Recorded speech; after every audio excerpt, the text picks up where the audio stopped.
2024 na kung saan sa ngayon po ay dalawang bagyo ang nakapagitan ngayon dito sa ating bansa, ang bagyong si Drami o dating bagyong si Christine at ang bagyong Kongray na tatawagin yan sa local name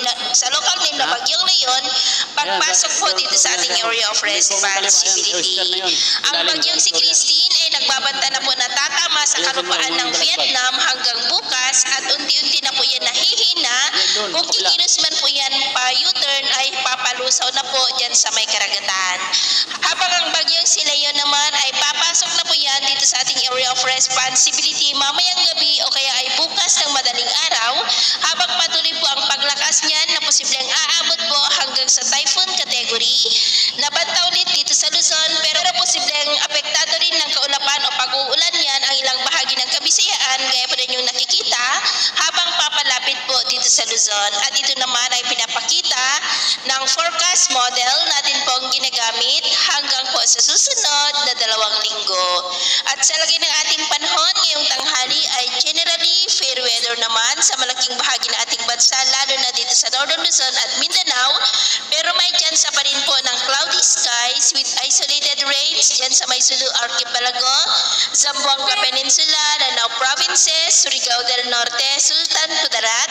Kabisayaan, Mindoro Provinces, Romblon, Legazpi, Palawan, Sorsogon, Masbate, Cavite, Metro Manila at Central Luzon. At sa susunod po namang oras ay asahan pa rin natin ang cloudy skies with isolated rains dyan sa may Central Luzon, Metro Manila, Calabarzon, Legazpi, Sorsogon, Mimaropa, Western Visayas, Southern Cebu, Bohol, Leyte, Samar Provinces, Zamboanga Peninsula, Northern Mindanao, Surigao del Norte at Sorsogon. Kaya mag-ingat pa rin po tayo sa mga banta pa rin ng mapagbaha at pagguho ng lupa. Sa atin naman pong mga baybayin, dahil po sa southwesterly wind at ng bagyo ay iwasan na muna natin ang papalaot sa buong seaboard po ng kanluran ng Luzon mula po dyan sa may Batanes hanggang po sa Palawan dahil ang mga alon po dyan